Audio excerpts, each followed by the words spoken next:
All right, so get this. We're diving into something called mobility capital today. Oh, yeah. Yeah, you send over some research about it, and honestly, I'm hooked, especially how it relates to Doctors Without Borders. Ah, yeah. It's a really relevant concept for MSF, given the kind of work they're doing. Totally. But before we even get to MSF, what even is mobility capital? Like, how do we Right. define that? So basically, it's this idea that being able to move around both physically, like geographically, and within like a professional world, that's a resource in itself. Okay. And that movement. It can lead to you getting other kinds of capital too, like social connections, moving up in your career, that kind of thing. So the more you're moving around, the more advantages you're going to have. Exactly. Think of it like all those experiences you're getting, the connections you make, they're like unlocking other opportunities you wouldn't have otherwise. Huh. That's a cool way to think about it. And why is Doctors Without Borders, MSF, why are they such a good example for this? Well, I mean, MSF is practically built on mobility.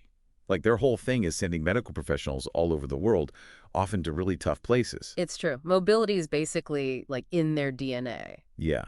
And what makes it even more interesting is, MSF has these three different groups, right? Hmm. National staff who are from the countries where MSF works, then the expats who come from everywhere else, and then the staff at the headquarters who are mostly in Europe or North America. So you've got these three groups working towards the same goal, but with totally different experiences when it comes to this whole mobility thing. Exactly. And as we'll see, how much or how little mobility each group has, it really changes their paths and opportunities within MSF. Okay, I can already see how, like, just by the nature of what they do, MSF would be like a breeding ground for this mobility capital, right? Yeah. But how does that actually look like in their day to day? Well, it's really kind of cool how MSF uses the different backgrounds of their staff to create this like environment where everyone is constantly learning and sharing. Like take the national staff, for example. Okay. A lot of them, they might not have traveled much before, right? Right.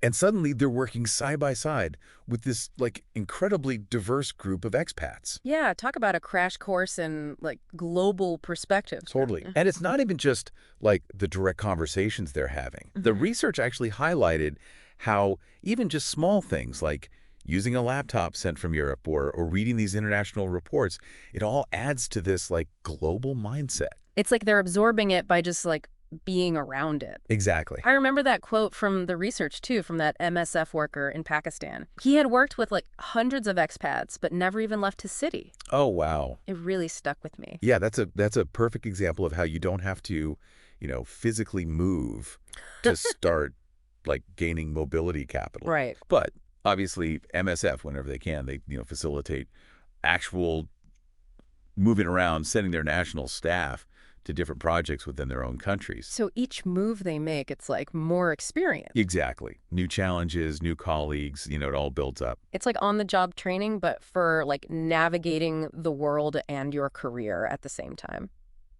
So what about the expats then? They're coming in with all these different experiences already, right? Totally, yeah. Yeah. I mean, you've got some expats who are like basically professional nomads. Right. And then others, this is like their first time working internationally, you know? Oh, But for a lot of them, it's a huge step up in intensity. Like they might have traveled before, but nothing really prepares you for working in a conflict zone or a refugee camp. yeah, and that's a whole other level. Right. Yeah. Talk about a baptism by fire. And actually, there was this one example in the research, this guy who had been national staff, and then he actually became an expat. And he was talking about how intense it was to suddenly be in charge, Mm. leading this really diverse team. Yeah, what was it like for him? He said it was a huge learning curve, but also like incredibly rewarding. He was forced to adapt, learn new skills, figure out how to work with all these different cultures. It was stuff he never would have experienced back home.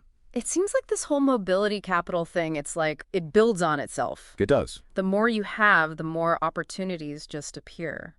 That's a great way to put it. Each experience kind of unlocks the next. And what's interesting here is that, MSF isn't just like randomly sending people off. There's a strategy behind it, this constant movement. Mhm. It's actually a key part of how they make sure everyone's living up to the organization's core values. Yeah.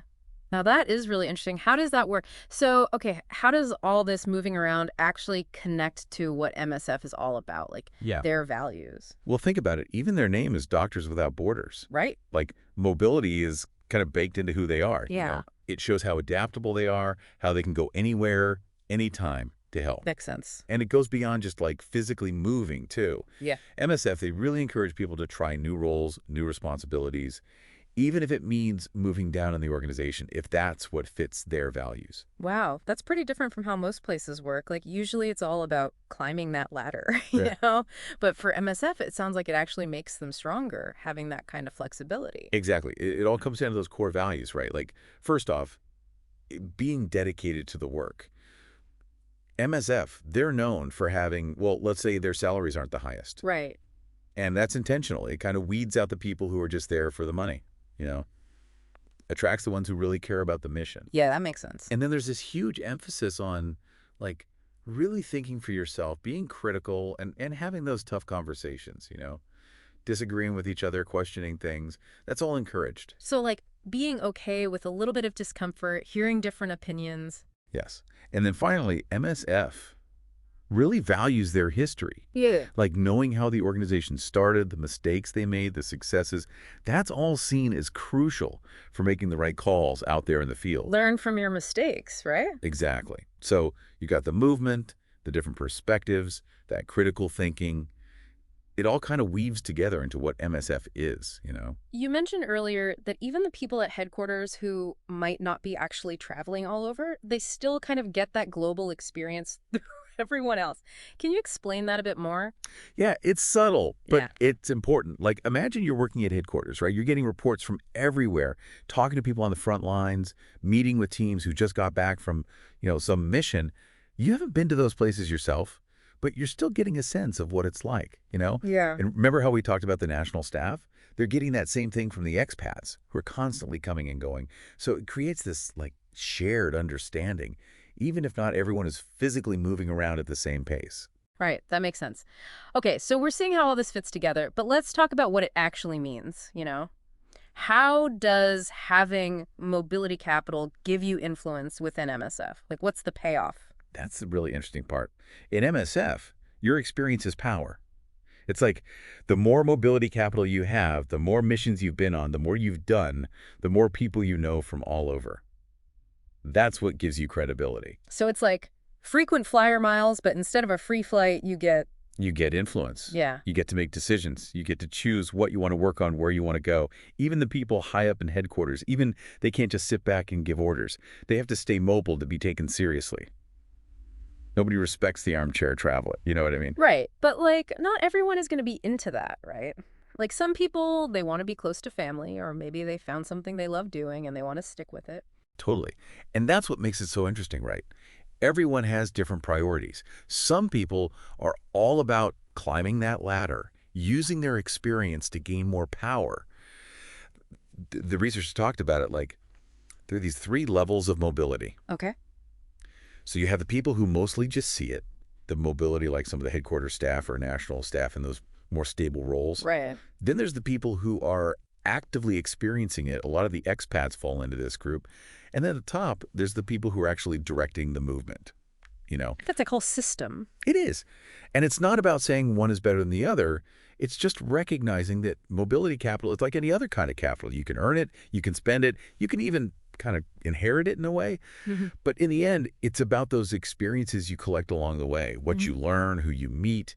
It all shapes who you become, both in your career and just as a person. This whole mobility capital thing, it's really making me think it's not just about like traveling the world. It's about how those experiences change you. It makes you wonder, even if we're not doctors working with Doctors Without Borders, are there ways we can like be intentional about getting more of this mobility capital in our own lives? That's a great question.